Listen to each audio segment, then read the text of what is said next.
Oh iya, halo semuanya. Balik lagi sama saya. Kayak kemarin kita Halo udah Mbak. kenalan ya. Oke. Tapi bagi yang belum, thank you udah sharing tadi beberapa my identity, tapi I think itu be not updated yet. Jadi sebenarnya uh, saya sekarang sedang menjadi salah satu bagian Southeast Asia team di Research and Innovation di Unilever. While di Danone itu di last year, sekarang saya handle di produk yang mungkin teman-teman bisa temuin di Indomaret atau Alfamart. Dan kalau lagi bete, bisa banget beli es krimnya ada di Vineta, Magnum, I'll be responsible on that product sekarang di Lover. Now, ini acaranya agak beda ya sama yang kemarin gitu. Tapi kalau misalnya teman-teman mungkin masih ada pertanyaan terkait profesional, teman-teman bisa tanyain di hari ini. Nah, sekarang ini lebih ke karir hacks one on one with Bang Ahmad. Saya rasa Bang Ahmad Hidayatullah ini kalau kalian belum familiar, ini aku akan jelasin sedikit tentang beliau. Beliau juga nih salah satu Lampungnes, oke. Warga Lampung juga dulunya karena lahir di Lampung ya Bang ya. Dan juga Bang Ahmad ini besar di Lampung sampai SMA dan beliau juga melanjutkan kuliahnya itu di FKM UI tahun 2000 sampai 2005. And then dia melanjutin jadi junior research di FKM UI dan most of the time beliau juga menghabiskan waktunya almost 12 years ya Bang Ahmad, 12 tahun di Astra. Wow.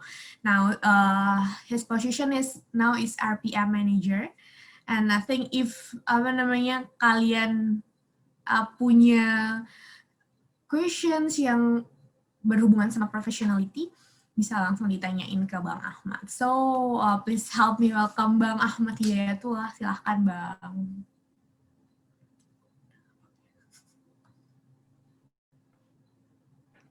Oke, langsung ya. Ya, silakan Bang. Oke, Assalamualaikum warahmatullahi wabarakatuh. Senang sekali bisa join di sini. Tadinya kalau nggak salah jam saya 9.30 ya, atau kita langsung mulai aja? Ya, langsung mulai aja. Kalau ada materi yang mau disampaikan atau kita lebih ke proactively tanya gitu, tanya jawab. Atau mau ada materi yang mau disampaikan dulu nih Bang, kira-kira? Boleh. Oke. Nanti saya coba dibantu ya. Saya lebih suka sebenarnya untuk menjawab kira-kira teman-teman itu mau nanya tentang apa sih sebenarnya gitu. Karena nanti saya panjang lebar cerita, itu nggak sesuai dengan apa yang jadi ekspektasi atau harapan teman-teman, itu juga jadi sayang gitu. Oke, kemarin saya dikontak buat sharing di sini. Ya saya cukup senang kemarin, mungkin beberapa yang saya kenal juga udah sharing di sini ya, kayak si Revi kemarin juga sharing di sini. Kebetulan kita pernah bareng di Rumah Kepemimpinan Jakarta. Mungkin sebagai perkenal, saya coba share materi yang saya coba bikin. Mungkin ini hanya untuk ini aja ya, hanya untuk guideline aja. Sudah kelihatan kah? Sudah, Pak. Oke ya, udah ya. Oke. Mungkin untuk perkenalan, saya Ahmad Hidayatullah. Saya lahir di Lampung tahun 38 tahun yang lalu, tepatnya di Lugusari ya, kalau ada yang kenal, di Pagelaran, di Pringsewu. Kemudian saya sekolah SD sampai SMA di Lampung. Kemudian tahun 2000 saya melanjutkan ke UI. Sedikit cerita, dulu waktu saya ke UI itu bukan tanpa, ya ini mungkin ya, udah antara kebetulan dan tidak kebetulan gitu. Dulu sebenarnya saya pengen ke IPB gitu. Nah, cuman waktu datang PMDK, tawaran PMDK dari IPB waktu itu orang tua sempat nggak setuju gitu. Akhirnya saya lepas yang IPB. Nah, kemudian ketika datang PMDK dari UI, saya ditawarin lagi, ya udah saya ambil, dan saya nggak bilang orang tua. Saya nggak bilang orang tua. Nah, ketika pas akhirnya datang, karena orang tua pinginnya saya tetap di Lampung, di Unila waktu itu, karena udah diterima juga. Saya waktu itu bilang, ini ada tawaran dari UI dan sudah diterima. Kalau nggak diokekan, nanti sekolah dapat masalah gitu di PMDK ke depan, nggak akan diberikan lagi. Dan akhirnya walaupun dengan berat hati waktu itu ibu mengikhlaskan gitu ya. Nah, karena mungkin ya bagi banyak orang kuliah atau melanjutkan studi di perguruan tinggi di luar Jakarta, di Lampung, mungkin bagi banyak orang itu pikiran itu berat, susah gitu. Saya bukan dari keluarga berada ya, orang tua saya petani, dan teman-teman mungkin bisa tahu lah kalau untuk petani itu secara ekonomi juga dengan biaya kuliah yang waktu itu tahun 2000 sudah cukup tinggi, itu cukup berat itu. Cuman yang harus kita pahamkan adalah bahwa yang penting kita punya kemauan gitu. Nah, ketika kita ada kemauan ya di situ insya Allah ada jalan yang kita bisa tempuh gitu. Kalau teman-teman mau tahu kisah lebih luar biasa, itu sebenarnya kemarin di Bang Revi itu. Bang Revi pernah gagal masuk polisi gitu, akademi polisi kalau nggak salah. Kemudian dia sempat shock, tapi kemudian dia masuk ke perguruan tinggi dan seperti saat ini, bahkan sampai terakhir di Prancis kalau nggak salah beliau gitu. Nah, pesan pertama dari yang ingin saya sampaikan adalah bahwa siapapun kita, apapun kita gitu, yang penting ketika kita punya kemauan, kita punya niat, itu insya Allah akan selalu diberikan jalan-jalan oleh Allah Subhanahu Wa Taala gitu. Nah, saya kuliah sebenarnya 5 tahun, sebenarnya lebih sih sebenarnya 5,5 tahun waktu itu. Ya nanti saya cerita kenapa saya lama gitu. Ada kaitannya dengan walaupun ini bukan untuk ditiru lamanya, tapi ada beberapa yang jadi catatan. Kemudian saya pernah lulus kuliah, saya di lembaga riset di Fakultas Kesehatan Masyarakat UI, bertahan 2 tahun, 1,5 tahun sebenarnya. Kemudian saya melanjutkan ke Astra Daihatsu Motor. Pertama di supervisor, di section head di Human Resource Operation, kemudian 5 tahun saya diangkat jadi manajer, sampai sekarang megang di Industrial Relation Department dan Reward and Performance Management. Mungkin sedikit perkenalan. Nah, mungkin sebelum saya lanjut, ini saya ingin nanya aja, ada yang tahu barang ini kah? Tahu, Pak. Ada yang tahu ya? Ya, Anda besar di tahun 2010 awal ya kalau nggak salah berarti kalau tahu barang ini. Ini barang ini cukup terkenal ya waktu itu. Tapi pertanyaannya begini, yang di sini punya barang ini siapa? Yang masih pakai barang ini? Ada nggak kira-kira? Rasanya nggak ada yang udah nggak ada, Pak.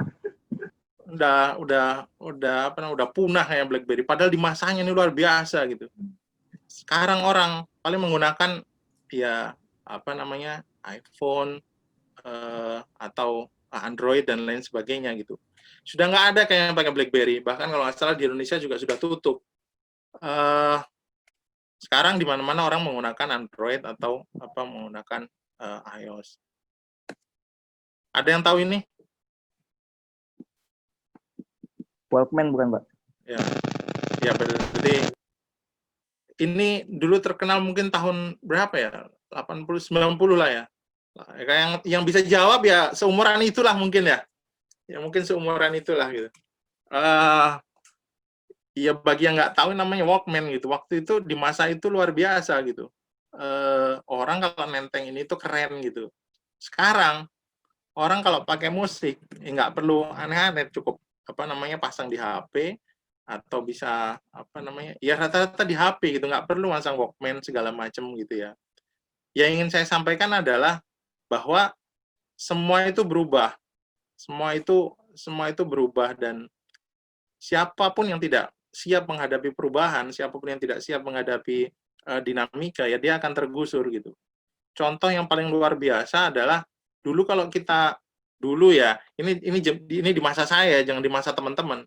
Dulu di masa saya tahun 2000-an itu, HP yang paling terkenal itu ya Nokia gitu. HP paling terkenal itu Nokia, HP sejuta umat kalau orang bilang itu. Semua orang pasti punya Nokia dengan berbagai macam serinya. Tapi kemudian Nokia gagal untuk mengantisipasi pengembangan Android gitu. Sekarang walaupun Nokia berusaha untuk adopsi juga teknologi Android, tapi dia sudah terlambat itu. Nah, dia lewat sekarang yang menguasai dia bukan jadi penguasa pasar gitu. Atau kita bisa banyak melihat lah berbagai macam produk-produk lain yang akhirnya tersisih, akhirnya tergusur gitu. Apa yang bisa kita lihat dari sini adalah ini tuh seperti kalau kita belajar tentang kepunahan dinosaurus gitu ya.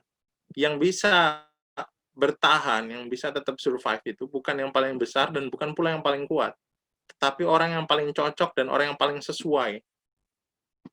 Kalau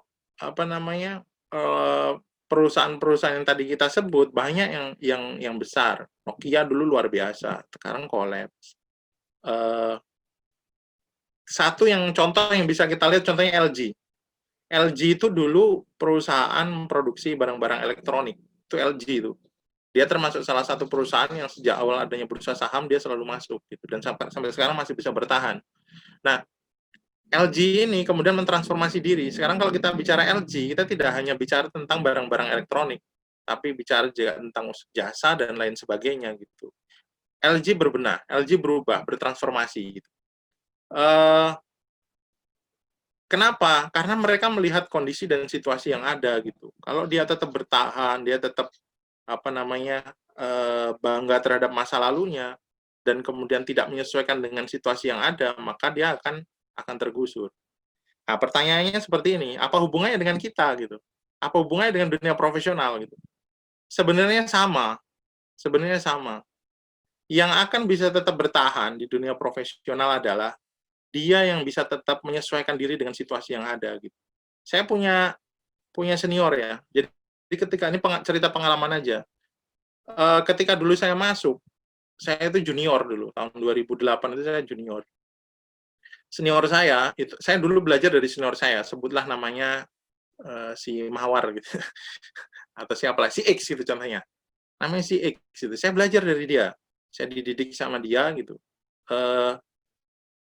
Ya dia cukup pengalaman ya karena di HR dia sudah bertahun-tahun itu bahkan sejak kalau nggak salah 20 tahun lebih dia di dunia HR gitu. Nah, saya masuk dia jadi mentor saya gitu lah. Nah, cuman karena yang bersangkutan kalau saya amati dan saya lihat terlalu kaku dan tidak mau berubah dengan kondisi yang ada, apalagi sekarang teknologi perkembangan teknologi itu luar biasa cepat itu. Informasi-informasi baru, metode-metode baru itu berkembang.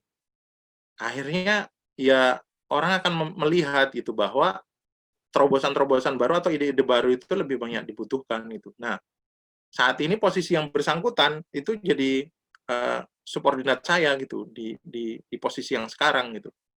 Dia jauh lebih tua, lebih senior, tetapi kemudian saya bisa lampaui gitu. Kenapa? Salah satunya karena tidak berusaha untuk menyesuaikan dengan situasi yang ada gitu. Itu yang jadi catatan. Nah, dunia profesional itu menuntut itu bahwa kita bisa menyesuaikan diri dengan situasi yang ada. Bukan jadi bunglon yang yes man, ngikutin kanan kiri bukan, tetapi bisa bisa menyesuaikan kebutuhan bukan keinginan. Nah, nanti saya sedikit cerita tentang bagaimana melihat kebutuhan dari organisasi atau pimpinan kita, bukan keinginan. Kebetulan saya punya pengalaman yang cukup membekas buat saya di sini. Nah, minta maaf nanti kalau ternyata ada saya nggak monitor chatnya, jadi nanti minta tolong moderator kalau nanti ada pertanyaan, potong aja, nggak apa-apa, dipotong aja, nggak usah sungkan-sungkan, nanti biar kalau nanti sekaligus saya bisa jelaskan. Tapi ngomong-ngomong saya sampai jam berapa ya? Saya kebablasan ngomong lagi. Dari sampai jam 9.30 mungkin kita bisa tanya jawab di 10.30. Kita bisa sampai jam 10 Bang, jadi ntar 30 boleh. terakhir kita tanya jawab gitu ya. Tapi sebenarnya kalau teman-teman ada yang kurang atau penasaran pada slide tertentu, langsung aja ya Bang ya, boleh tanya gitu. Di chat juga boleh, nggak harus open mic gitu. Boleh. Langsung aja ya. Langsung aja, biar asik. Saya sebenarnya lebih suka ngobrol daripada sharing gini ya. Kalau ngobrol itu lebih enak gitu, karena lebih tahu kebutuhannya. Oke, saya lanjut ya.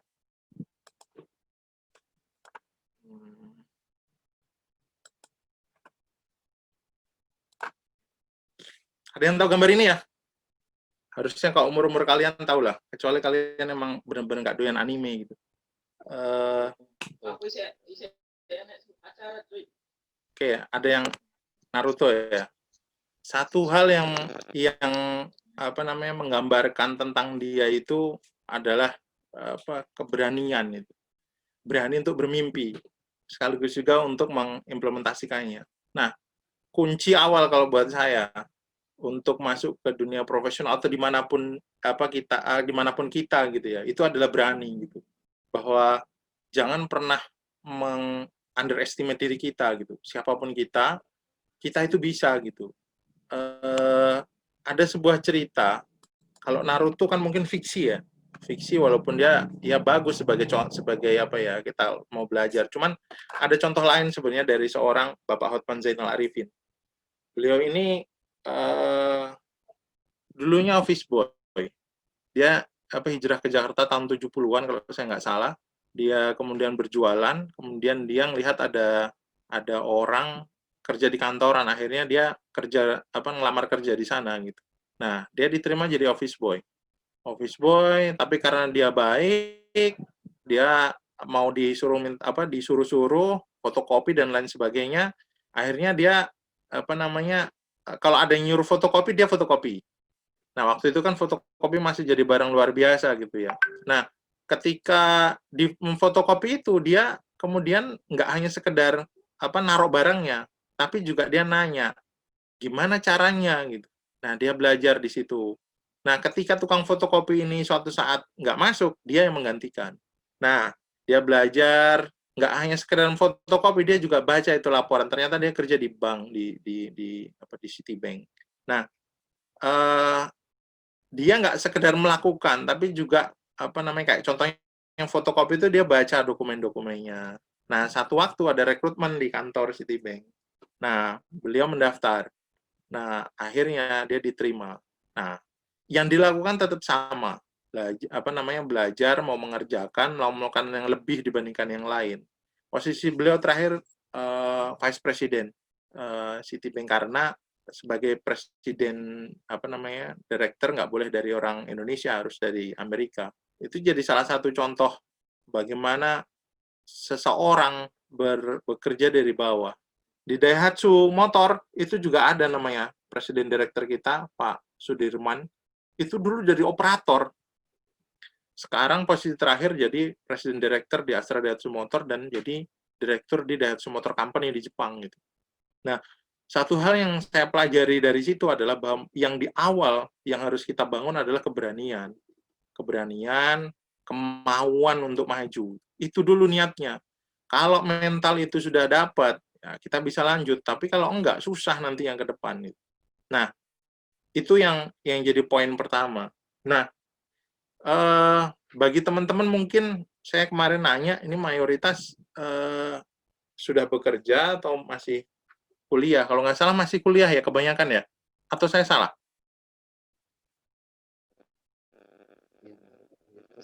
Masih kuliah, Kak. Oke.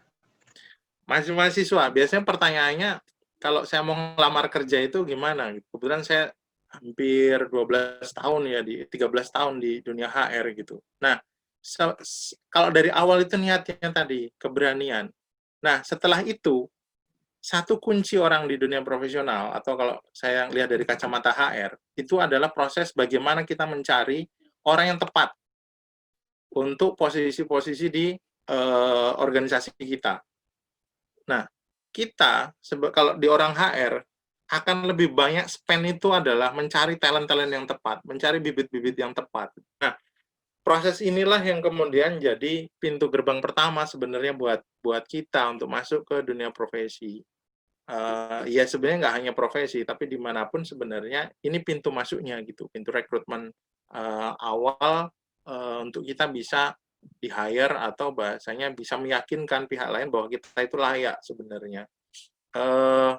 Bahkan si Paul Russell ini pernah bilang dia akan 70% spend-nya dia itu akan dilakukan di proses-proses rekrutmen, proses-proses awal. Kenapa? Karena mencari kandidat yang tepat itu memang proses yang kritikal.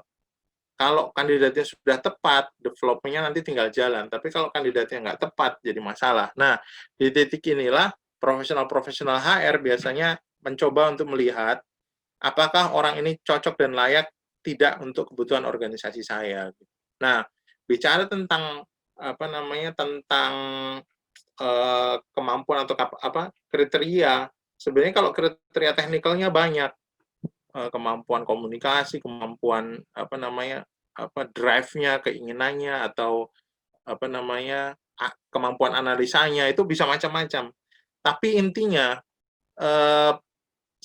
satu hal yang dilihat orang adalah untuk masuk ke dunia profesi adalah kompetensi.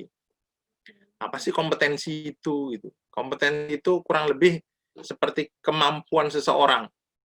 Kemampuan seseorang untuk menjalankan sesuatu. Gitu. Biasanya itu ada 3 faktor, ada knowledge, skill, dan attitude. Simpelnya begini, kalau kita mau tahu orang itu bisa nyetir atau tidak bisa nyetir, biasanya yang dilihat adalah satu knowledge-nya.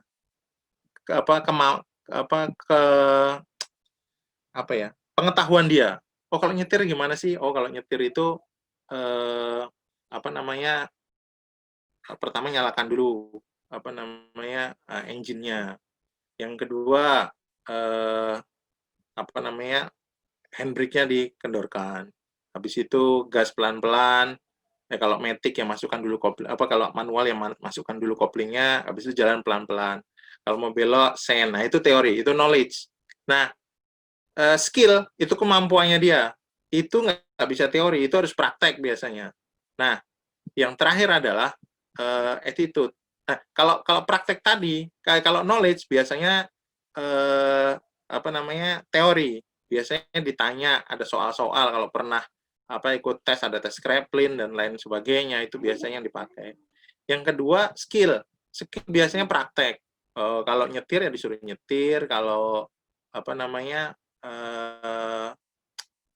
butuh untuk melakukan sesuatu biasanya kita minta praktek atau biasanya lewat proses interview.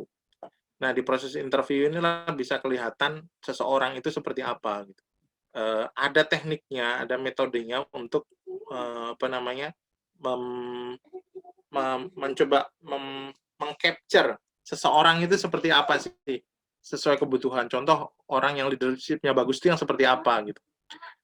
Tentunya kalau contoh leadership-nya bagus bukan orang yang nilai mata kuliah kepemimpinannya A gitu, bukan. Tapi bagaimana orang itu bisa mempengaruhi orang lain. Nah, itu ada metodenya, ada tekniknya. Nah, yang terakhir adalah attitude. Bagaimana kalau tadi contoh orang nyetir, dalam proses nyetirnya itu, dia memang menunjukkan etika yang baik. Nah, 3 hal itu yang disebut dengan kompetensi. Kombinasi dari knowledge, skill, dan attitude. Nah, pertanyaannya, kompetensi itu dibangun dari mana? Gitu.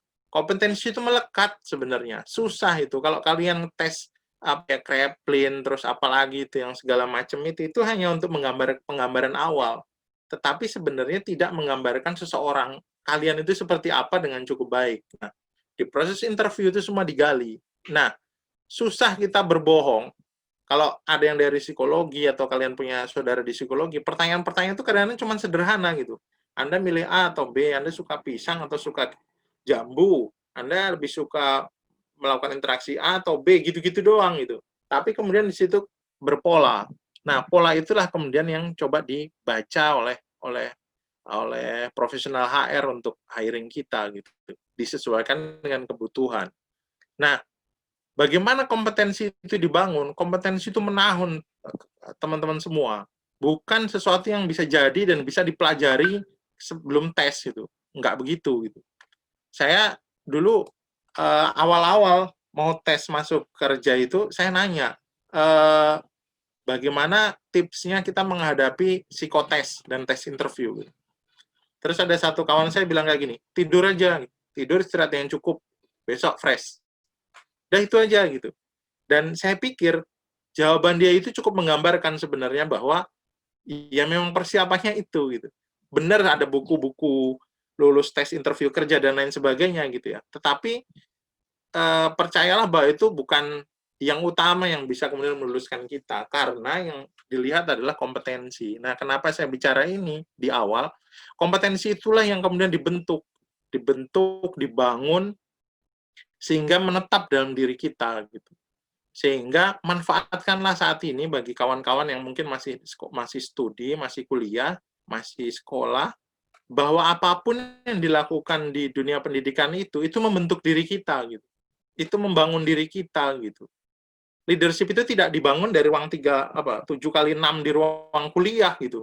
Tetapi mungkin lewat banyak kegiatan. Ketika kita aktif di kegiatan senat, ketika kita aktif di kegiatan organisasi, ketika kita aktif di kegiatan sosial, atau bahkan dalam hubungan pertemanan pun, ketika kita bisa menginfluence teman kita, itulah leadership gitu. Kalau ada yang pernah interview di sini, pasti yang ditanya segitu aja. Kamu dulu waktu kuliah atau waktu 5 tahun terakhir kerjanya aktivitasnya apa aja? Oh, saya jadi ketua BEM, Bang. Apakah kemudian HR akan bilang, oh ini leadership-nya bagus ya? Enggak, 0 itu masih nilainya. Itu hanya informasi. Saya jadi ketua senat, saya jadi ketua tim olahraga, saya jadi ketua tim futsal. Nilainya itu akan tetap sama, itu hanya informasi. Biasanya pertanyaannya kemudian akan beralih ke waktu kamu jadi ketua senat, waktu kamu jadi ketua komunitas, kamu ngapain aja? Nah, itu mulailah ada perilaku. Perilaku itu yang kemudian di-capture. Oh, waktu dia jadi ketua BEM, ya dia cuma tanda tangan surat, nggak ngapa-ngapain gitu. Ya nilainya nggak akan ada apa-apanya. Tetapi kalau dia ketua komunitas futsal contohnya, kemudian dia banyak mengatur, mengarahkan timnya, jadi juara, kemudian di perlombaan ini itu akan punya value lebih dibandingkan yang lain. Gitu. Itu yang disebut dengan kompetensi, diukur dari perilaku. Nah, teman-teman semua, karena ini tadi saya bilang kenapa jadi penting, karena proses awal inilah yang kemudian jadi pintu gerbang nanti masuk ke dalam gitu. Bangun kompetensi kita gitu. Bangun personal advantage di masing-masing gitu. Kemampuan komunikasi diasah di situ, kemampuan mengarahkan orang lain juga diasah di situ, kemudian mengatasi konflik diasah di situ gitu. Jadi jangan, ya kalau saya sih sarankan manfaatkanlah dunia kampus itu untuk sebagai laboratorium bagi kita gitu. Tadi saya cerita di FKM, kalau kalian nanya, itu bukan fakultas yang susah-susah amat gitu. Lulus 4 tahun itu standar di FKM itu di UI ya. Fakultas Kesehatan Masyarakat UI itu bukan kayak teknik yang mungkin berat itu ya studinya. Nggak susah-susah amat di FKM itu. Cuman waktu itu 4 tahun, saya di tahun keempat, di semester ke-8 itu diminta untuk jadi ketua organisasi di LDK di UI, waktu itu megang Salam UI. Ya sudah, akhirnya saya ambil. Dan itu bukan keterpaksaan, tapi keputusan saya gitu untuk akhirnya 1 tahun itu murni saya nggak kuliah. Cuman bayar gitu, terus nongkrongnya di kantor organisasi gitu. Tapi ingat, itu pilihan ya, bukan sesuatu keterpaksaan. Kalau kita memang merasa, ya satu faktor ekonomi contohnya. Waktu itu saya kebetulan dapat beasiswa, jadi ya nggak terlalu masalah. Faktor ekonomi atau mungkin ada hal yang ingin dicapai lebih gitu. Ya jangan kemudian menunda-nunda kuliah gitu. Beda ya antara orang yang menunda-nunda kuliah dengan orang yang memutuskan untuk menunda atau menunda kelulusannya gitu. Sorry. Itu kalau kayak orang muslim gitu ya, kalau di Islam itu kan diajarkan beda antara tawadu dengan tidak punya gitu. Benar ya, tawadu ya. Dia itu punya gitu, tapi memilih untuk tidak menunjukkan kemampuannya dia gitu. Tidak menunjukkan kekayaannya katakanlah segala macam. Tapi dia punya gitu. Nah, kita juga yang harus nah, sekali lagi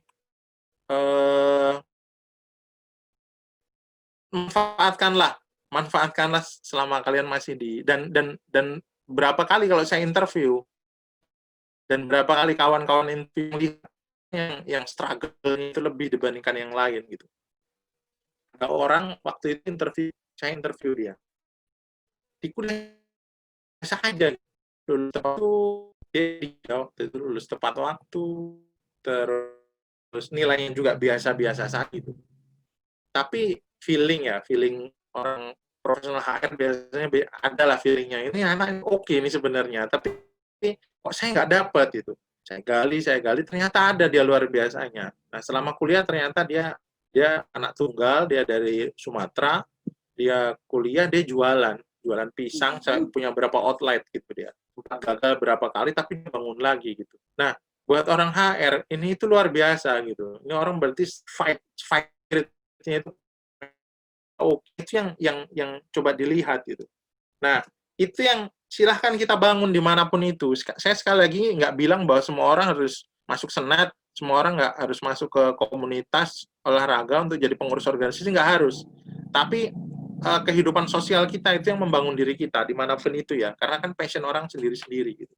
Dan ini pintu masuknya, kompetensi kita, kemampuan kita, itulah yang kemudian masuk. Nah, yang harus diingat adalah biasanya kalau kita ibarat mau masuk ke rumah itu kan ada kuncinya ya.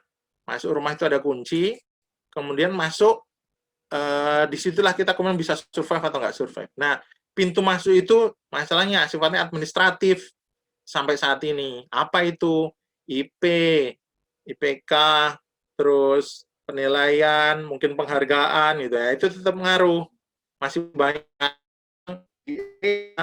dibilang masih menggunakan penilaian mata kuliah sebagai screening awal ya. Jadi ya kuliahnya juga jangan males-males lah gitu. Ya IP standarnya di atas 3 lah sebisa mungkin gitu kan. Mungkin kecuali beberapa fakultas yang terkenal susah gitu ya. Ya saya nggak jelek-jelek amat lah dulu IP 3,4 lah walaupun ya tapi FKM nggak bisa dibanggakan ya IP segitu dulu ya. Tapi saran saya IP kalian kalau bisa di atas 3 lah. Kalau di bawah 3 itu ya masih bisa, biasanya di 2,7 itu oke lah. Tapi di bawah 2,7 itu agak berat sebenarnya. Apalagi Nasakom yang nasib 1 koma, ya janganlah gitu. Bagi yang kuliah. Tapi beberapa company sekarang sudah nggak menggunakan ini ya, nggak menggunakan dasar edukasi ya, kayak Google sekarang mau siapapun, lulusan apapun boleh-boleh aja daftar gitu. Tapi yang di Indonesia kita masih menggunakan ini. Nah, itu yang pertama. Kunci kedua, yang pertama keberanian. Yang kedua adalah bangun kompetensi kita. Sejak dari sekarang, sejak dari kampus. Bukan nanti ketika mau interview. Nah, ketika kita masuk, maka kompetensi inilah yang akan membangun kita. Itu bisa sukses atau nggak sukses. Bisa survive atau tidak survive. Nah, kalau kita tadi sudah punya kompetensi, maka yang kemudian harus dibangun berikutnya adalah bagaimana kita membangun relasi dengan orang-orang di sekitar kita.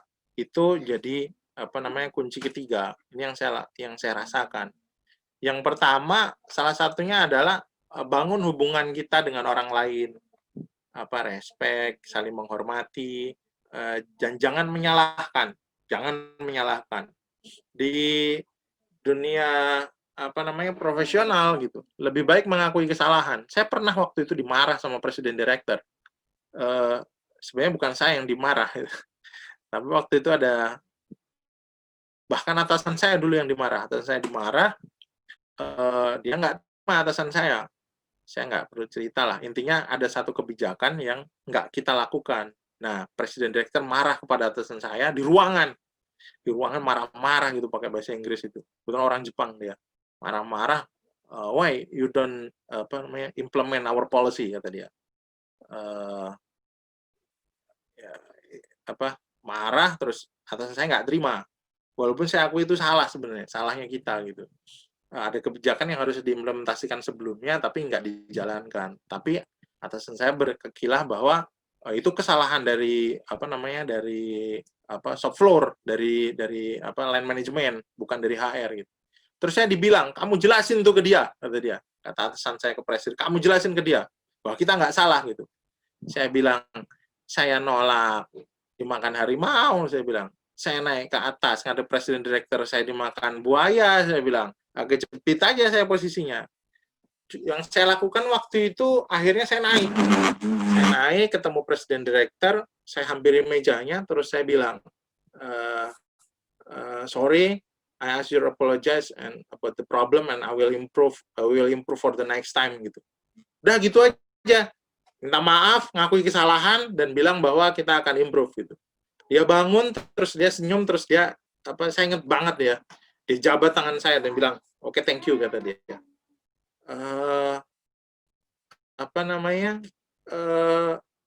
Bukan kemudian kita mengalah gitu ya, tapi di momen-momen tertentu kita juga harus menyampaikan secara terbuka.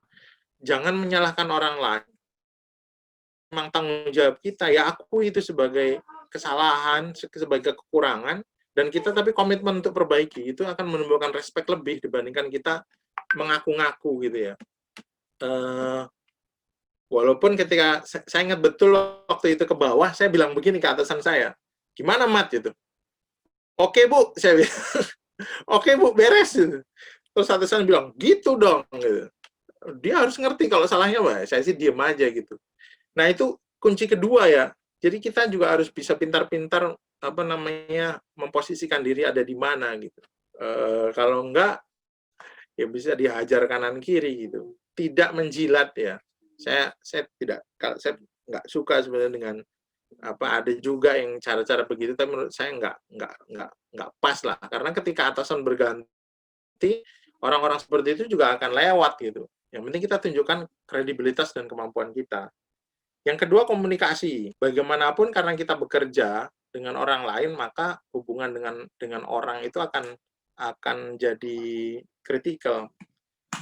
Pengalaman saya ya, ini yang saya ceritakan di awal, saya masuk tahun 2008 merasa dengan kepercayaan diri luar biasa tinggi. Waktu saya interview di awal itu kepala divisi, waktu itu saya section head, di atas saya ada manajer, di atasnya kepala divisi. Waktu satu meeting setelah 2 minggu bekerja, atasan kepala divisi itu bilang ke saya gini, Mat, gimana kamu? Sudah nangis belum? Kata kepala divisi saya waktu itu, GM saya.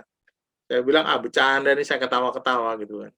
Nah, beberapa waktu setelah itu, saya kan ke atasan saya langsung lah gitu ya, ke manajer saya, minta proposal, saya mengajukan konsep, mengajukan gagasan, dan hampir itu selalu ditolak tiap waktu. Ditolak, dicoret gitu. Ini saya merasa kok begini, padahal saya udah mengeluarkan segenap kemampuan saya dengan luar biasa gitu, menurut saya sih waktu itu. Kok rasanya tidak fair kondisi seperti ini terjadi pada saya. Saya waktu itu pernah merasakan itu gitu. Apa yang salah? Padahal saya sudah belajar sana, belajar ke sini, coba benchmark, dan menurut saya inilah konsepnya baik. Tetapi kenapa saya nggak pernah merasa, saya nggak pernah diterima dengan cukup baik gagasan-gagasannya gitu. Nah, sampai satu waktu saya ketemu orang begini. Apa sih tujuan kita bekerja gitu? Tujuan kita bekerja itu adalah bagaimana kita memenuhi kebutuhan atasan kita. Bagaimana membuat atasan kita tidur siang dengan nyenyak, dibilangnya begitu. Saya berpikir, terus dia melanjutkan begini, kamu kalau dimarah atasan, apa yang kamu lakukan? Kalau saya waktu itu jujur bilang, kalau saya habis dimarah atasan dengan refreshing, saya males saya ngadepinya lagi, besok ketemu dia udah bete gitu. Saya pernah waktu itu ada masalah, ya ini awal-awal kerja lah, habis kena problem, udah sehari malam itu saya langsung nonton bioskop sampai 2 film gitu. Besoknya udah saya ogah-ogahan gitu. Senin aja udah malas ketemu atasan saya gitu. Dan itu terjadi terakumulasi. Nah, terus dia bilang begini yang kawan saya ini. Kita kerja itu untuk memenuhi kebutuhan atasan kita. Nah, kalau dia marah itu artinya kita tidak bisa memenuhi ekspektasi dia. Kita tidak bisa memenuhi kebutuhan dia, bukan keinginan ya. contoh di sini ada punya dosen gitu katakanlah, atau punya atasan gitu, terus dia marah terhadap sesuatu, itu kan artinya dia tidak puas terhadap kinerja kita. Nah, ketika kita tidak puas, yang dilakukan adalah bukan menghindar, tapi samperin, dekati. Kenapa? Dari situ kita bisa tahu kebutuhan dia apa gitu. Kalau kita tahu kebutuhannya dia, kita bisa, kita bisa paham, begini cara berpikirnya, begini caranya. Nah, dari situlah kita bisa membuat frekuensi antara kita dengan atasan kita, atau bahkan dengan tim kita itu sejajar atau sama gitu. Disitulah kita akan dapat feel-nya gitu. Saya coba itu. Dan itu ada tekniknya ya. Itu nanti hal kapan waktu lah kalau ada waktu. Nah, sehari 2 hari apa yang terjadi? Ya saya tetap dimarah-marah sih sampai sebulan itu. Sebulan itu tetap aja tuh nggak berubah. Tapi kemudian berubah ketika sudah berjalan waktu. Lama-kelamaan saya nggak perlu menjelaskan proposal saya gitu. Ketika saya datang, dia lihat proposal, saya udah tanda tangan, dia langsung tanda tangan gitu. Kenapa? Trust-nya udah kebangun. Iya, saya harus bilang kondisi yang saya dapatkan sekarang, saya naik jadi manajer itu 5 tahun. Untuk di Daihatsu itu cukup cepat ternyata. Saya juga baru tahu itu untuk sampai ke posisi manajer 5 tahun itu sangat cepat untuk di industri manufacturing ya, untuk di industri manufacturing. Kalau industri lain mungkin jadi manajer bisa 2-3 tahun gitu. Nah, kenapa? Karena ada trust itu yang terbangun dari pimpinan-pimpinan kita gitu. Nah, saya nggak sadar waktu itu, tapi beberapa kali maju akhirnya nggak perlu lagi menjelaskan. Trust-nya itu sudah ada. Nah, itu bagaimana kita berkomunikasi, bangun hubungan dengan orang lain itu penting. Selanjutnya, coba belajar ya, jangan pernah menyerah gitu. Ada sesuatu yang baru pasti. Terobosan-terobosan baru gitu, apalagi dunia digital sekarang itu banyak banget yang bisa kita kembangkan. Nah, ada yang tahu ceritanya Kodak nggak? Saya cepat aja ya karena tinggal 5 menit. Kodak itu dulu yang terdepan lah dalam dunia film gitu ya, atau kamera gitu. Nggak ada lah yang nggak menggunakan Kodak gitu. Nah, mungkin saya waktu kecil pun saya masih menggunakan ini gitu. Tahun 80-an itu masih, kalau foto itu hitam putih harus dicetak di ruang gelap gitu-gitu ya. Itu Kodak gitu, itu film basah gitu. Nah, sekarang adakah yang masih menggunakan ini? Ada, tapi komunitas doang kayaknya. Komunitas-komunitas yang emang suka dengan hal-hal yang macam dulu gitu ya, yang suka gitu lah. Tapi kalau buat orang lain, kayak nggak ada deh yang menggunakan kamera seperti ini. Orang kalau menggunakan kamera pakai kamera digital atau pakai HP gitu. HP sekarang mah bisa buat apa aja gitu. Buat film juga bisa di HP gitu segala macam. Artinya, Kodak itu dulu sebenarnya dia bukan tidak disodorkan ide-ide digital. Jadi yang menemukan atau membuat terobosan terhadap teknologi digital itu karyawannya Kodak. Karyawannya Kodak itu dulu presentasi itu ke BOD-nya lah gitu. Nah, sama BOD-nya dibilang, ngapain kamu menawarkan sesuatu seperti ini, wong kita sekarang udah jadi market leader gitu. Nah, sebagai market leader ya kita pertahankan apa yang ada gitu. Akhirnya teknologi itu tidak dipakai, kalau nggak salah dijual ke Canon atau Fuji kalau nggak salah. Dan mereka yang pertama pakai Fuji kalau saya nggak salah. Fuji yang pertama pakai, dan kemudian akhirnya Kodak tergusur. Sampai kalau nggak salah berapa tahun kemarin dia dinyatakan bangkrut gitu. Itu yang terjadi juga pada Nokia gitu. Ketika dia tidak mau menerima perkembangan teknologi yang ada dan berpuas diri terhadap situasi sekarang. Nah, ini juga di dunia profesional, ini jangan sampai terjadi pada diri kita gitu. Kenapa? Jangan pernah puas intinya. Jangan pernah puas, jangan pernah merasa cukup dengan apa yang ada. Bukan dalam konteks bersyukur ya, tapi dalam konteks untuk mengembangkan diri. Selalu belajar, selalu mengembangkan diri kita gitu. Jangan berpuas diri terhadap apa yang ada. Hoki itu, saya bilang mungkin saya termasuk yang hoki ya. Jadi 5 tahun bekerja di manajer, kemudian promosi berapa kali sampai posisi sekarang. Tahun 2017 megang departemen, hari ini saya diminta untuk megang 2 departemen sekaligus, reward performance, sama satu lagi di industrial relation. Di manufacturing, 2 itu yang paling utama. Nah, saya bilang hoki. Nah, hoki itu apa sih gitu? Hoki itu adalah pertemuan antara kemampuan, antara kompetensi dengan kesempatan. Jadi teman-teman, kita tidak akan pernah tahu kapan kesempatan itu datang buat diri kita. Yang bisa kita lakukan bukan membuat bukan menunggu kesempatan tok tanpa melakukan apa-apa, tetapi mempersiapkan diri kita, membangun kompetensi kita, membangun kemampuan kita, sehingga ketika kesempatan itu datang, dia otomatis akan mengarah ke diri kita gitu. Yang saya singgung di awal tadi, bangun personal advantage kita gitu. Saya kalau develop orang, saya tanya dulu, biasanya kalau orang develop itu develop kekurangannya. Kalau saya cenderung untuk kelebihannya apa? Kelebihan itu yang kita bangun gitu. Contoh, seorang Lionel Messi kalau disuruh main tenis itu ya kalah gitu.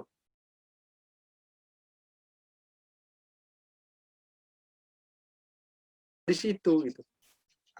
Atau kita lihat siapa lagi lah gitu. Saya kebetulan suka bola ya, contohnya yang bola aja gitu. Siapa ya? Itu aja lah, itu paling gampang lah. Ketika kita meminta Lionel Messi untuk belajar tenis agar dia bisa komplit gitu, ia akan susah.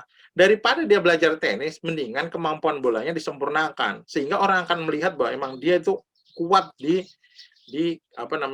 main bolanya. Nah, personal kita masing-masing itu punya kelebihan.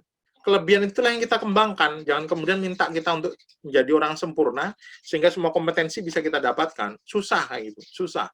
Yang penting kita punya satu atau jangan satu lah, beberapa kemampuan lebih, itu yang kita kembangkan, itu yang kita perkuat, sehingga orang akan melihat diri kita, oh, seorang contohnya Ahmad Hidayatullah itu kuatnya di A, B, C gitu. Dan biarkan itu berkembang di situ. Jangan kemudian malah melupakan kemampuan kita dan kemudian berusaha untuk menutupi kekurangan kita. Bukan tidak boleh ya, tapi karena kompetensi itu menahun dan itu jadi habit, jadi kebiasaan, itu susah gitu. Sehingga kalau tidak dibangun lama, itu susah kebentuknya. Nah, ketika kita lama membangun itu, kesempatan yang ada sudah lewat gitu, dan itu nggak kita harapkan gitu.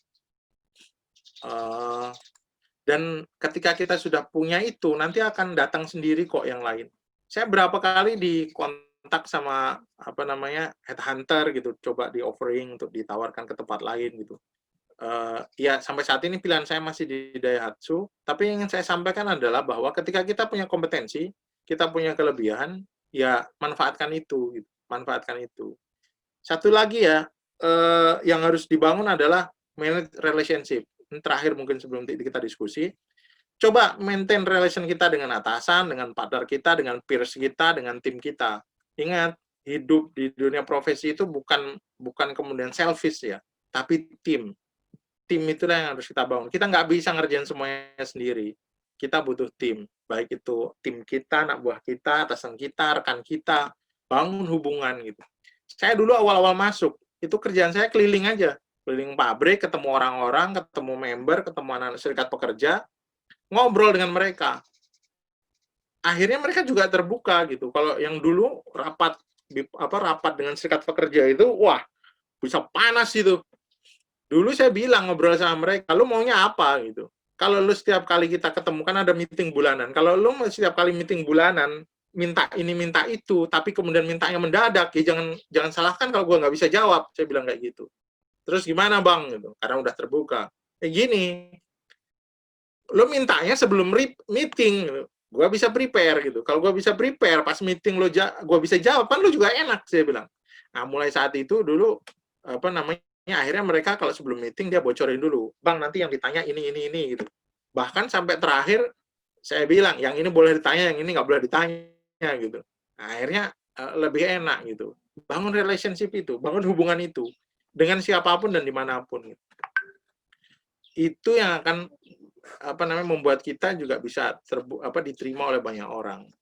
Nah, karena sekali lagi kita bukan Superman yang bisa ngerjakan apa-apa sendiri. Kita butuh tim kita. Apresiasi mereka, apa namanya, itu jadi cukup penting. Tapi paling nggak di awal ini bagi yang ingin masuk dunia profesional adalah yang pertama itu tanamkan niatnya, semangatnya itu bahwa kita bisa. Yang kedua bangun kompetensi, yang ketiga itu bangun apa namanya, hubungan dengan apa namanya, hubungan dengan orang-orang lain gitu, bangun komunikasi dan selalu belajar, jangan pernah enggak. Di dunia ini itu idiomnya kan, di dunia ini tidak ada yang berubah kecuali perubahan itu sendiri. Jadi kalau kita balik lagi ke yang tadi sebelumnya saya sampaikan di awal, kalau kita nggak siap berubah, maka yang kita akan digilas oleh perubahan gitu. Itu mungkin sebagai apa namanya, mohon maaf mungkin terlalu lama. Silahkan kalau mungkin ada, saya lebih suka kalau ada diskusi apa namanya, yang ingin ditanyakan biar lebih enak. Gitu aja, mungkin saya kembalikan ke moderator. Oke, wow, thank you Bang. Saya sangat setuju dengan ketika hoki itu hadir ketika kita udah ngasih yang terbaik dan kesempatan datang, dan disitulah pertemuan antara persiapan yang baik dan kesempatan. That's hoki, ya nggak sih Bang? Ya, semuanya intinya butuh persiapan, termasuk bagaimana kita mewujudkan mimpi-mimpi kita gitu. Nah, ini nggak berhubungan sama profesional doang sih, apapun mimpi kita itu pasti polanya sama gitu.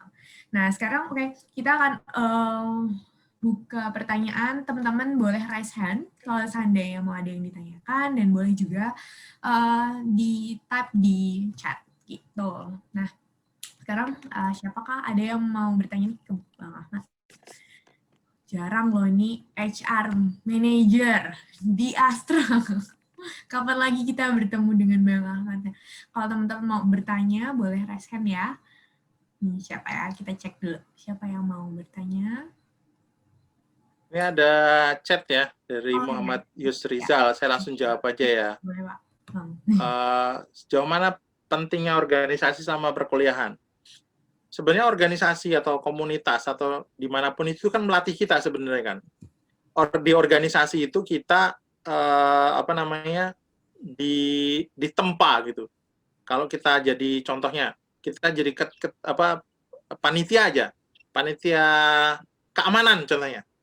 Di situ kan kita dilatih, dituntut gimana biar kegiatan itu bisa aman, bisa lancar, perizinannya bisa oke. Nah, hal-hal tersebut itu sebenarnya membuat diri kita itu jadi lebih terlatih menghadapi orang, contohnya. Ini simple ya. Saya berapa kali interview kok. Artinya HR itu nggak melihat dia ketua atau bukan ketua, yang dia itu kerjanya apa. Contoh, waktu itu saya pernah interview, dia jadi petugas keamanan.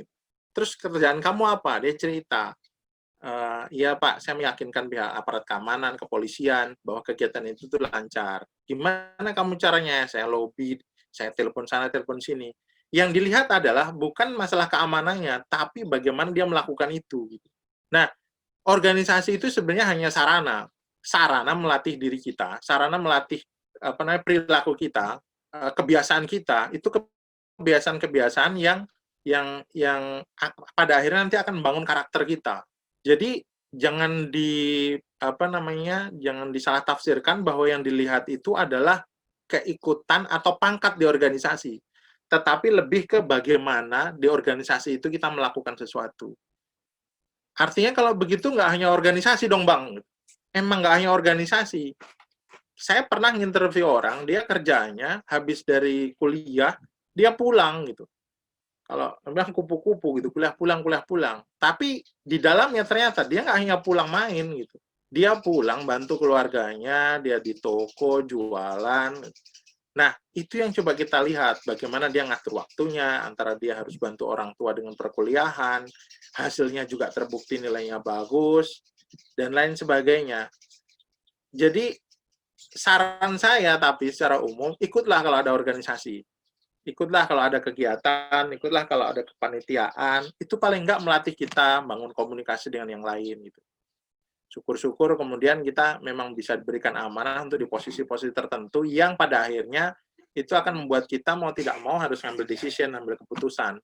Posisi-posisi ketua organisasi itu memang jadi cukup kritikal gitu. Jadi membuka opportunity buat kita untuk lebih gitu. Itu satu. Nah, Bagaimana kalau kemudian membangun kepercayaan diri dengan atasan? Hal pertama yang saya lakukan adalah terima diri kita apa adanya. Itu penting itu. Kita harus bisa menerima diri kita apa adanya. Banyak orang tidak confident itu karena malu biasanya. Malulah saya dari kampung, malulah saya nggak punya kendaraan, malulah saya anak dari orang nggak punya gitu. Itu udah bikin mental kita jatuh di awal gitu, karena merasa bahwa kita itu nggak lebih dibandingkan yang lain gitu. Padahal itu penjara diri sendiri gitu. Kita yang memenjarakan diri kita gitu. Padahal memang kenapa kalau orang tahu kalau kita anak dari keluarga tidak mampu gitu. Emang apa masalahnya kalau kita nggak punya kendaraan? Apa masalahnya kalau kita nggak punya motor gitu? Nggak ada masalah gitu. Itu orang lain yang kita yang persepsikan diri kita. Nah, yang penting adalah kalau orang bilang lokus kontrol, kalau orang bilang eksternal itu lokus kontrol eksternal, nggak bisa kita pengaruhi, ya didiemin aja gitu. Tapi mengakui diri kita, tidak mendinai lah kalau bahasa saya, itu jadi penting gitu. Banyak orang itu kalau saya perhatikan ya, ketidakpercayaan diri itu muncul karena yang pertama adalah tidak mengakui atau tidak menerima dirinya apa adanya. Itu satu. Yang kedua, tidak punya kemampuan. Kalau tidak punya kemampuan ya gimana bisa? Kalau kita mau menuangkan air ke dalam gelas, kalau kita nggak punya air kan nggak bisa keluar apa-apa. Nah, kalau kita nggak punya apa-apa, bagaimana mungkin kita bisa membangun kepercayaan, kepercayaan orang kepada diri kita gitu. Nah, itu yang kedua. Mau tidak mau harus belajar. Saya di HR contohnya. Ketika saya bisa menjelaskan tentang banyak regulasi, tentang aturan-aturan, ya orang percaya pada akhirnya gitu. Tetapi sekali sekak, kadang-kadang kalau di dunia profesi itu ada yang iseng gitu. Kita menjelaskan sesuatu, terus dia nanya gitu. Dan nanyanya itu bukan pengen nanya, tapi ngetes gitu. Nah,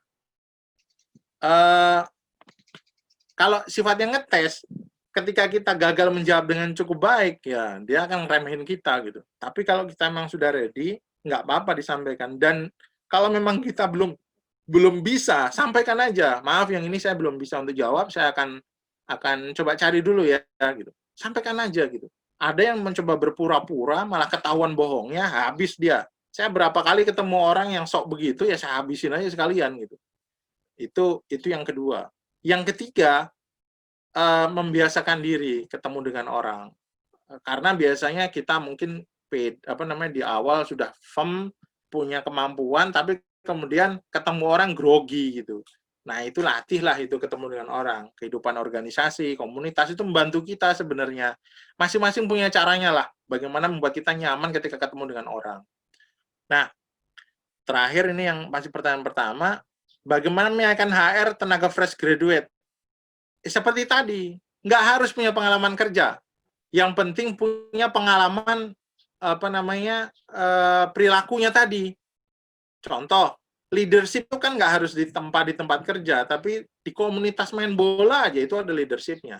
Di kepanitiaan Lampung aku lupa namanya, leadership forum ini, itu juga bisa kelihatan kan, siapa panitia yang kemudian bisa mengarahkan, siapa panitia yang banyak mencoba membantu rekan-rekannya gitu. Itu bisa dilihat dari sini juga. Saya kalau nginterview, katakanlah ada orang Lampung Leadership Forum panitia yang di sini, saya akan tanya di Lampung Leadership, kamu ngapain aja kemarin gitu.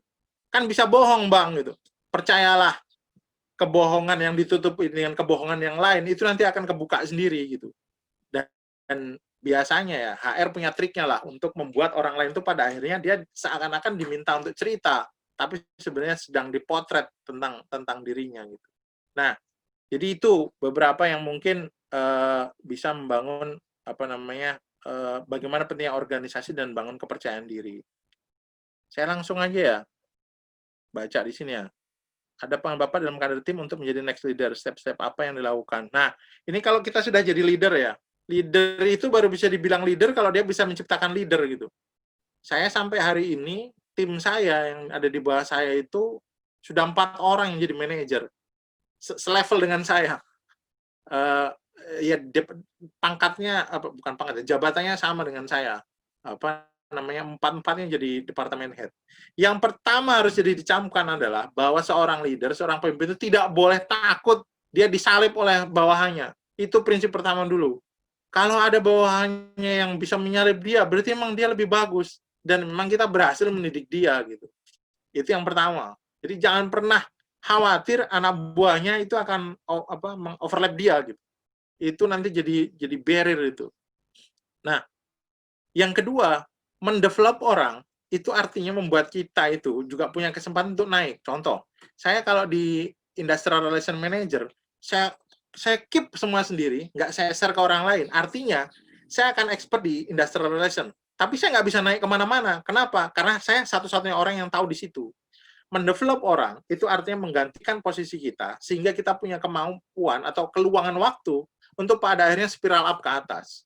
Dua prinsip itu yang harus dibangun ketika orang mau mendidik leader-leader selanjutnya. Nah, bagaimana caranya? Caranya satu hal yang penting adalah partisipatif. Berikan kesempatan bagi dia untuk berkembang dengan ide-idenya dia. Jadi jangan paksa dia untuk menjadi diri kita gitu. Saya berapa kali kalau ketemu tim saya, idenya apa gitu. Dia explore dulu, baru saya challenge. Dan kalau ternyata itu nggak fatal-fatal amat, biarkan aja berkembang. Biarkan aja berkembang. Jangan terlalu dikungkung gitu ya. Orang juga malas, orang punya ekspresi kebebasan gitu. Ide bagaimana Steve Jobs, membangun Apple itu kan dari situ gitu, dari kebebasan untuk dia mengkreasikan sesuatu. Botol Aqua itu kan dari pemikiran jenius itu, bahwa orang butuh minum yang kalau dulu kan itu tinggal minta. Dulu minum itu masih minta, itu boleh gitu. Tapi dia punya ide brilian mem-package sebuah minuman air putih yang pada waktu itu dijual dan harganya lebih mahal dari bensin waktu itu. Itu kan kebebasan berekspresi, keliaran dalam tanda kutip yang kemudian bisa menghasilkan sesuatu yang luar biasa gitu. Jadi kalau ada anak buah kita punya ide-ide bagus, arahkan aja. Jangan terlalu dikungkung harus mendikte dia, tapi supervisi. Saya punya kebiasaan kalau saya punya tim, dia ngajuin proposal ke saya, prinsip pertama adalah proposal itu saya coret. Saya cari titik salahnya dan selalu saya temukan dan saya coret. Kenapa? Itu akan membuat tim saya itu terangsang untuk saya harus perbaiki dan next-nya saya akan berikan yang terbaik gitu, sehingga dia juga berkembang. Itu yang beberapa hal utama yang kalau saya lakukan dan saya lihat cukup berhasil ketika kita mendevelop tim kita. Nah, jangan lupa berikan apresiasi.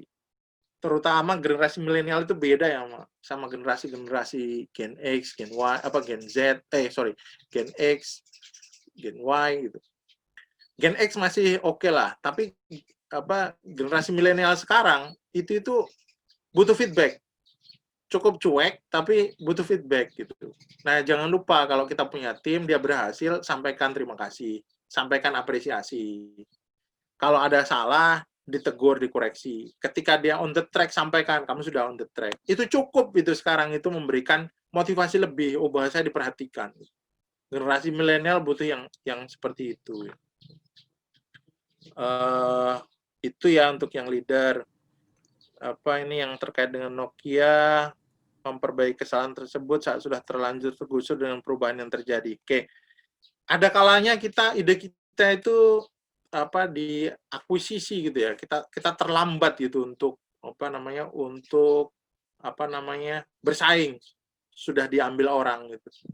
Nah, yang harus dilakukan kalau ketika kita sudah marketnya sudah diakuisisi orang lain, kalau di dunia marketing itu ada namanya blue ocean sama red ocean. Red ocean itu di mana market di situ besar, tapi kompetitornya banyak, sehingga ikan itu saling rebutan, makanya berdarah-darah sehingga disebut red ocean gitu. Bagi yang kita sudah digusur atau kalau kita secara personal posisi kita atau kesempatan diambil orang lain, maka carilah posisi yang lain, carilah kesempatan lain yang berbeda. Jangan bertarung di gelanggang yang sama gitu. Kita sudah tahu gelanggang yang sama sudah dikuasai orang. Maka kita harus cari gelanggang yang lain gitu.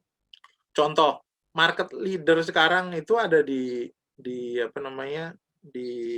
Android contohnya. Android itu menguasai, ya bagi siapapun yang mau masuk, ya dia harus bikin sesuatu yang baru, gitu. Sesuatu yang berbeda gitu.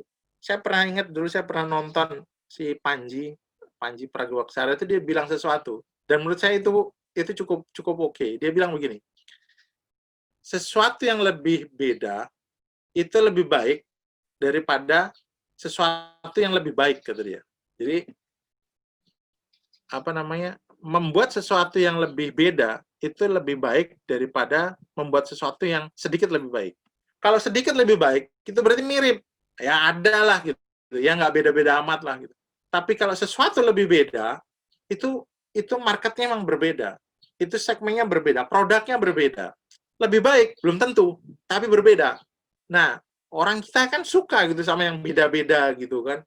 Lihat aja tuh kalau di trending topik di TikTok, mungkin yang menonton TikTok, di YouTube, Instagram dan lain sebagainya, itu kan yang berbeda yang dicari gitu. Ada sesuatu yang baru, trending topik gitu. Nah, itu sama dengan diri kita. Kita punya kemampuan, kompetensinya jangan dirubah. Itu udah melekat diri kita, tapi produk yang kita hasilkan, gagasan yang kita hasilkan, jangan bertarung di tempat yang sama gitu.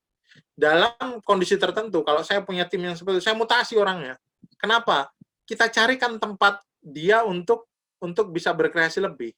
Contoh, kalau kita stuck di kondisi sekarang, di perusahaan yang ada, maka keluar adalah salah satu opsi yang terbaik menurut saya. Kita pindah, cari ke tempat lain, cari opportunity yang lain, di situ kita bisa mengkreasikan diri kita. Kalau enggak, ya kita selamanya akan ada di belakang untuk menyamai dia gitu. Tetapi nggak punya gagasan baru, nggak punya ide-ide baru gitu. Ya kita akan selalu ada di belakang. Itu yang mungkin bisa dilakukan untuk mengembalikan atau memperbaiki itu semua gitu. Bukan dengan yang ada, tapi coba create sesuatu yang baru, bisa jadi tempat yang baru juga gitu. Itu mungkin beberapa hal yang kalau saya baca di sini. Ada yang lain kah? Ada yang mau menanggapi mungkin ya siapa nih menanya? Oh, Reza. Gimana, Za? Ada yang masih ganjel nggak nih? Pengen ditanya lagi? Apa dia cukup? Mana serius? Hai, Za. Cek. Oh, Cukup iya. sih, Mbak. Makasih, Pak. Oke. Oke, Bang, mungkin sambil nunggu pertanyaan selanjutnya, ini boleh ya langsung tanya aja kalau misalnya dia mau tanyain bisa di chat atau open mic. Bang, kalau boleh bertanya, kalau ngelihat ngelihat seorang itu sebagai global talent atau seseorang talent yang dicari di mata HR itu, kalau misalnya Bang Ahmad bisa ini ya kembali lagi ke zaman dulu baru kuliah, itu tuh sebenarnya kalau boleh mengulang waktu, kira-kira apa ya yang harus dipunya untuk anak muda untuk bersaing secara global gitu, maksudnya secara soft skill kah atau yang esensial, yang paling yang seenggaknya sebelum lulus saya harus dapat ini dulu gitu untuk benar siap di dunia kerja. Boleh di-share? Sebenarnya kalau saya lihat yang khusus gitu ya, yang tadi seperti sebenarnya beberapa sudah saya sampaikan gitu. Tapi kalau kita lihat sekarang profesional HR itu melihat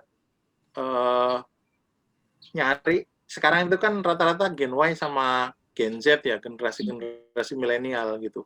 Memang ini saya mungkin melihat dari kacamata, ingat ya, atasan kalau siapapun nanti kalian masuk ke dunia profesi, atasan Anda itu Gen X sama Gen X lah rata-rata. Gen X sama Gen Y. Gen X lah, rata-rata Gen X. Lahir tahun 80-an, atau bahkan di tahun 70-an. Nah ingat, yang harus, kalau yang tadi ditanya sebenarnya beberapa sudah disampaikan depan, tapi yang harus dipahami adalah, saya sering ngomong kayak gini, apa warna tangan saya? Orang akan bilang, putih bang. Nah, saya bilang, coklat. Ayo kita sumpah. Kalau sama-sama muslim berani nggak bilang demi Allah? Berani bang. Gitu. Ya udah, sama-sama kita bilang. Dia bilang tangan saya putih, saya bilang tangan saya coklat. Demi Allah. Gitu. Kalau orang muslim kan kalau udah bilang demi Allah itu berat dosanya kalau salah gitu kan ya. Siapa yang salah? Nggak ada. Kenapa? Karena saya ngelihat punggung telapak tangan saya gitu, ini coklat warnanya, dia yang lihat dari depan. Nah, kita kadang melihat sesuatu itu perspektifnya adalah perspektif kita, menurut kita gitu. Itu yang kadang-kadang jadi jadi problematika sendiri gitu. Kenapa? Karena kita tidak mencoba melihat dari sudut pandang berbeda. Kita tidak mencoba melongok dari sudut pandang orang lain gitu. Nah, yang bisa dilakukan, yang kata masuk ke tempat yang bisa dilakukan itu di bawahan. Itu bisa. Saya mau rekrut orang, saya bisa pilih. Yang nggak bisa saya lakukan adalah milih atasan. Oh, saya nggak mau atasan sama dia, nggak bisa itu.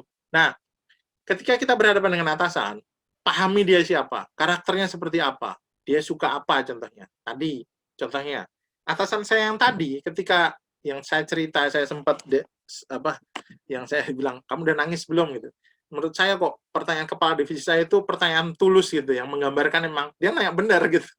Karena benar loh, atasan saya awal itu kebetulan keras gitu, perempuan keras gitu. Itu bisa dihardik itu, nggak ada yang berani sama dia gitu. Cuman, dan saya ketika maju ke dia itu selalu dengan konsep saya, gagasan saya, logik saya berikan. Dan menurut saya benar, tapi nggak tepat. Ternyata beliau ini sukanya adalah ngobrol, cerita tentang anaknya, cerita tentang kuliner gitu. Pada akhirnya ketika saya maju proposal, saya nggak langsung nyodorin proposal itu dari awal, konsepnya begini, enggak. Saya tanya, Bu, gimana kabarnya Bu? Anaknya udah apa? Bu, di sini ada makanan enak loh. Setengah jam saya harus ngobrol itu, bahkan sampai 1 jam. Dan untuk membahas proposal saya cukup 5 menit setelah itu, dan langsung ditandatangani. Kadang kita perlu masuk dengan cara yang berbeda. Nah, kalau harus belajar adalah bahwa dari sekarang mencobalah untuk melihat perspektif dari sudut pandang orang lain, jangan dari sudut pandang kita saja. Nah, di organisasi, di komunitas, kita belajar untuk itu, bagaimana mentoleransi, bukan untuk membiarkan kalau ada kesalahan, tapi kita tahu sudut pandang orang sehingga kita bisa masuk. Orang itu suka kok kalau diperhatikan, dia dipahami, sehingga kita menegur dia pun, menyalahkan dia pun, dia juga bisa terima gitu. Itu yang pertama, coba pahami. Yang kedua, kalau katakanlah tadi flashback ke belakang, yang sekarang menurut saya cukup jadi poin penting itu adalah membangun interpersonal skill, bangun hubungan dengan orang lain, bagaimana meyakinkan orang lain. Nah, itu untuk beberapa dan mayoritas dunia usaha, sepertinya kompetensi ini kompetensi generik gitu ya. Kompetensi yang memang dipakai dan jadikan sebagai prasyarat atau acuan dalam proses rekrutmen gitu, dimanapun itu. Karena kecuali mungkin pekerjaan-pekerjaan yang nggak butuh berhubungan sama orang ya, mungkin hanya sama mesin gitu ya. Tapi itu pun nggak kemudian menafikan masalah bagaimana kita punya kemampuan komunikasi yang baik ke orang lain. Itu mungkin 2 hal, Mbak Ardita. Ya, oke.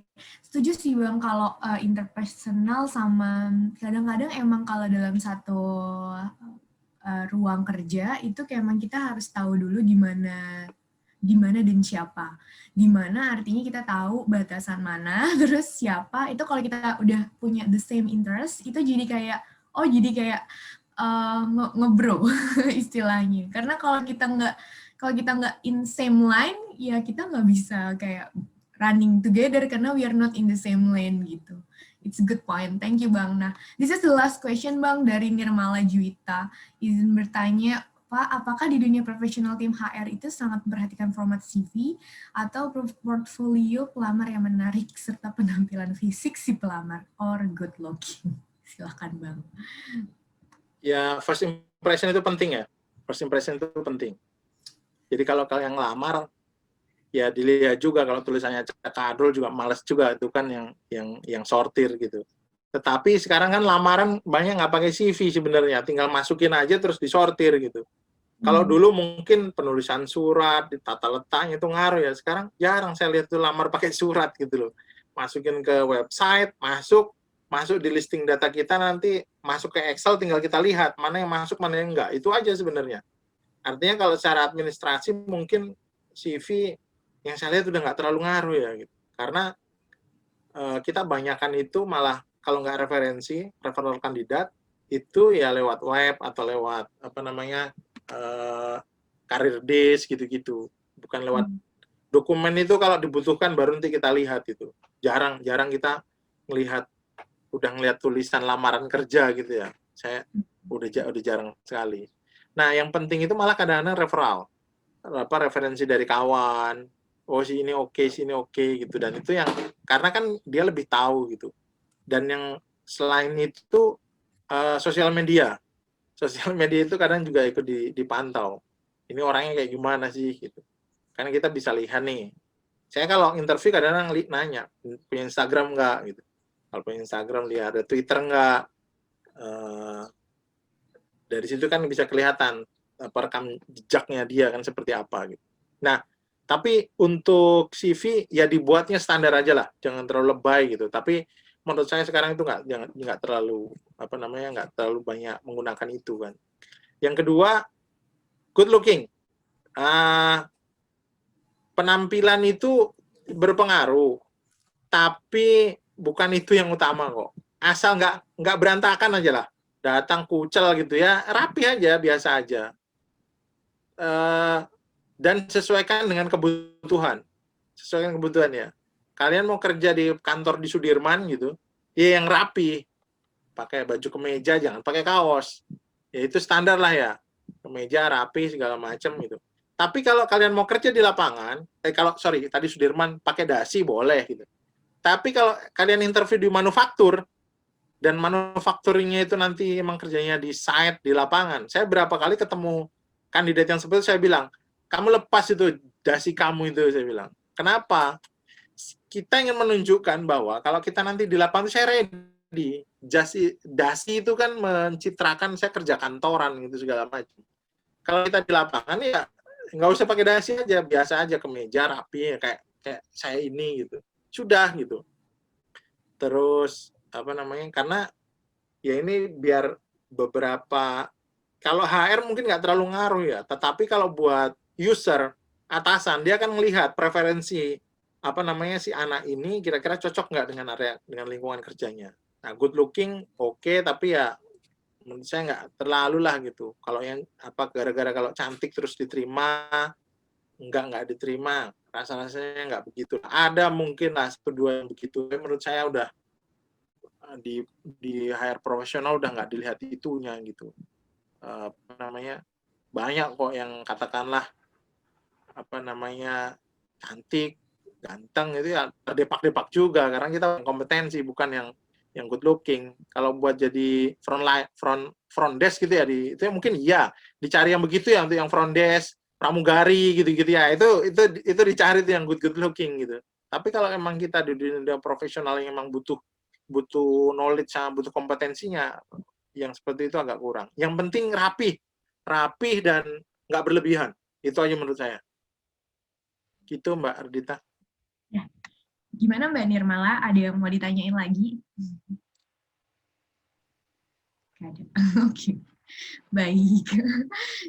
Sebenarnya aku sedikit nambahin sih. Kenapa format CV mungkin bisa standar, tapi yang most important thing adalah bisa mempertanggungjawabkan apa yang ditulis di CV, ya nggak sih Bang? Karena kayak kita udah nulis apa misalnya, udah jadi apa, tapi ternyata dia jadi ketua tapi dia nggak bisa ngomong, itu sama aja kayak ngapain lo nulis CV tapi nggak bisa dipertanggungjawabin. Menurut aku sebagai yang pernah menulis CV dan submit CV dan melalui pengalaman itu, kayaknya salah satu company juga bilangnya kalau bisa ngomong ya harusnya diwujudin dengan cara kita ngomong, dan ketika kita ngomong gitu HR pasti udah tahu ya Bang, orang ini bisa nih kayaknya, orang ini nggak bisa tuh, kayak HR udah punya sense-nya gitu. Jadi menurut sudut pandang tipe lamar nih, the most important thing adalah ya you can make the CV itu as standard ya, in a good level, dan yang paling penting adalah bisa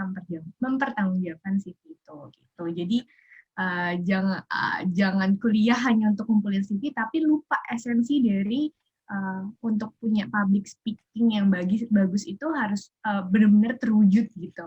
Itu sih sudut pandangnya kita. Saya nambahin dikit ya. Tadi saya jadi ingat. Sebenarnya ini terkait dengan kompetensi tadi ya. Jadi trik bikin CV itu, jebaklah si interviewer itu untuk nanya. Si yang HR itu untuk nanya kita tentang itu. Jangan bikin CV banyak-banyak. Panitia ini, panitia itu gitu. Nggak penting itu bayangkan panitia itu. Tapi cari yang paling utama yang kira-kira itu dia akan bertanya ke kita tentang itu dan kita bisa jawab. Nah, itu tips lah. Contoh, jadi ketua BEM, CV. HR nggak akan nanya ketua BEM, nggak akan nanya kamu punya jabatan penting terus kamu nilainya bagus, enggak. Ini contoh ya. Kamu pernah ngapain di kampus? Saya ketua BEM, Bang. Oh, ketua BEM. Ngapain aja? Pasti pertanyaan sederhananya begitu. Ya, saya dulu pernah handle.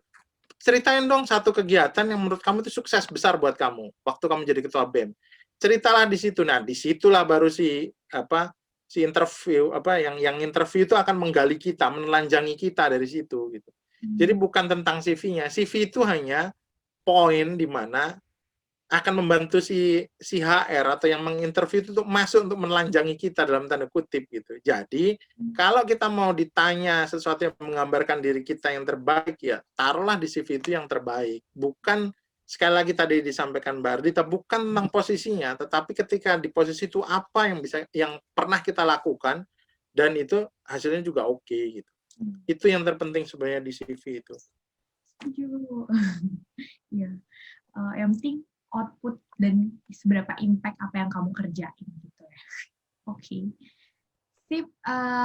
Kalau ngomongin CV nih kayaknya harus ada sesi khusus karena ada banyak trik dan tips pastinya dari Bang Ahmad. Karena di sini kayaknya kalau untuk ngomongin CV aja 1 jam kayaknya nggak cukup gitu. Jadi tapi overall discussion hari ini tuh benar-benar insightful banget menurut sudut pandangku, karena teman-teman bisa tahu sebenarnya untuk meng-career hacks kan dari Bang Ahmad 5 tahun nih di Astra udah bisa jadi manajer, itu sebenarnya ada peran kemampuan diri untuk punya target yang pertama, yang kedua bangun relasi dan interpersonal yang baik, karena when we are working itu we are not talking about ourselves tapi juga talking about people di sekeliling kita, dan understanding sebenarnya di sekeliling kita tuh business output-nya apa, dan kita harus make good relationship within college di office gitu. Jadi dan itu bisa dibangun, literally itu bisa dibangun sebelum teman-teman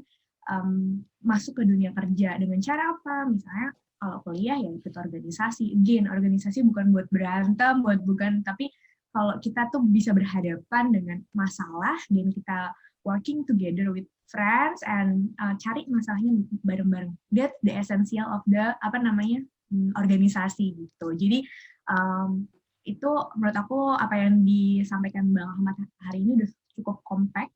Kalau seandainya nih teman-teman masih ada yang mau ditanyain lagi, mungkin bisa kontak Bang Ahmad, apa boleh ya Bang ya kira-kira? Boleh. Nanti kalau mau share kontak tanya ke WA saya aja. Panitia punya kok WA saya. Nanti di-share aja boleh. It's a good point juga, karena teman-teman hari ini udah menginvestasikan waktunya untuk membangun new relationship gitu ya dengan our manager di Astra. Jadi maksudnya outputnya tuh teman-teman bagus banget investasinya hari ini selama kurang lebih 1,5 jam. Terima kasih juga Bang Ahmad atas waktunya dan inspirasinya. Mudah-mudahan apa yang di-share Bang Ahmad hari ini bisa jadi kebaikan Bang Ahmad, dan insya Allah kebaikannya nggak pernah putus ya sampai surga, insya Allah. Makasih atas waktunya. Sekian dari saya sebagai moderator. Mohon maaf kalau ada yang kurang, dan saya kembalikan ke MC. Terima kasih.